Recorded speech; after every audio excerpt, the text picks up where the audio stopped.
Hi, I'm Peter Vigliano. I'm a consultant here at Quest Software, and I thank you for joining me for this quick video where we'll discuss the integration of Quest Change Auditor and Quest Security Guardian. There's lots of good videos out there that will take you through what both of these products do in great depth. Today, I'm going to focus on one particular capability that we call protection templates. The big idea is that the event data that the Change Auditor agents generate, along with the stateful information that the Security Guardian collector collates, is shipped securely to the Quest on-demand platform where further processing is done. And it's through the stateful information regarding security, settings, and configurations, as well as the extra context from the events that are unfolding, allows us to take decisive action, such as using protection templates to apply additional layers of security on the objects that are most critical to our environment.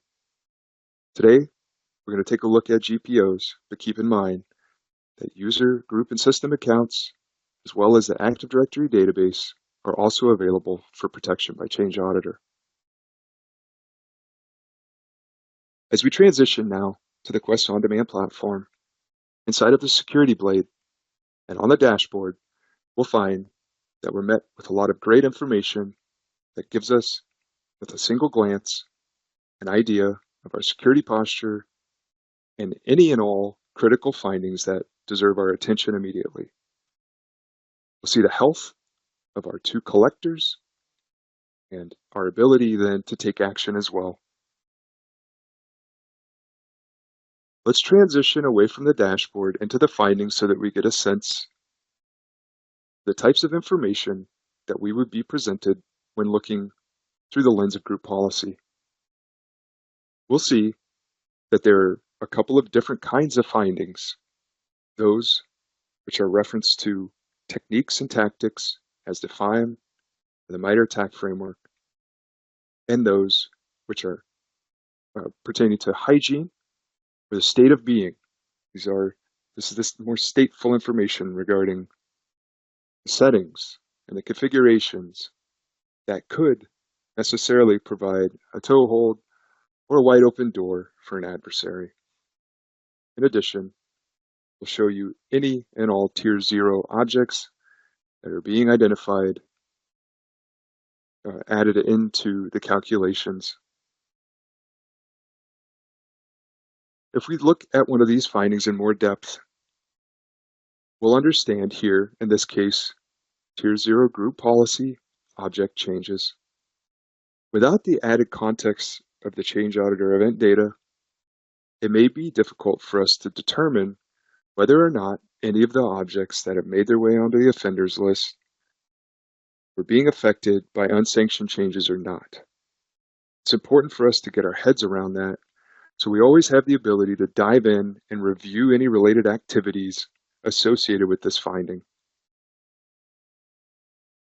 It'll also give us information about how to take prescriptive action to correct these findings.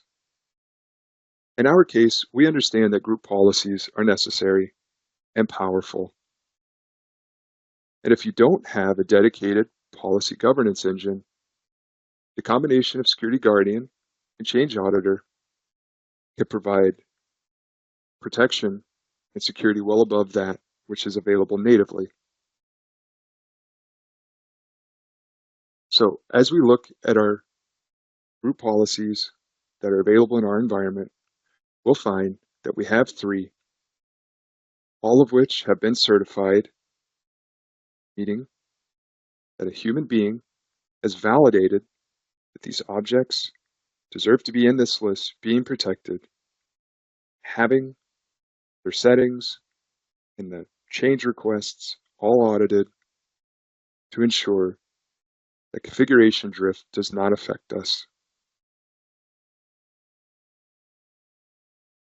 The method for applying protection and certifying these objects is quite simple. There are buttons that take you through a brief wizard to establish the connection, make these changes. Let's focus our attention on premises so that we get a sense of what protection looks like. Let's note here, logging in is the built-in administrator for the Stellar domain. This account is highly privileged. We'll note it has domain admins, enterprise admins, group policy, creator owners. In essence, this account should be able to do pretty much anything that it likes. However, when I pull up Group Policy Management Console and attempt to make a change to one of these policies, in this case, that are under protection, any old setting will do. Identified, this policy defines a power plan that I want to remove. Again, I'm a highly privileged account. I have native permissions that should allow me to make this change. However, I find that my access is denied and my only option is to back out from this change attempt. That was brought to us by way of the Change Auditor Protection template systematically applied by the Quest Security Guardian service. We find here within the settings of this protection template the policies that are in scope, what we are protecting, in this case policies against. It could be categorical, which is the case here, removing, changing this policy, or it can be more prescriptive, perhaps denying only the ability to link a policy. We'll note as well, if we dig in to the details of this template, see the policies that are included. We find, in this case, the one default system account that's permitted to access the policies that are under this protection. It's very easy for me to supplant this account with perhaps a break glass account from my environment, remove the system account, as well as to designate an account or accounts that can modify this template or control the settings of this template. That's all that's necessary.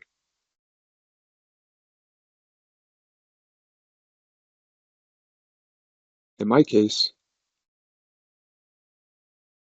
we'll note that I have the same account, which is not necessarily best practices, but for the purposes of demonstration, simply wanted to show the fact that a single account that's either otherwise sanctioned to or has been hijacked by an adversary will have an additional impediment to taking the actions that they want or need to do to conduct a successful campaign against the environment.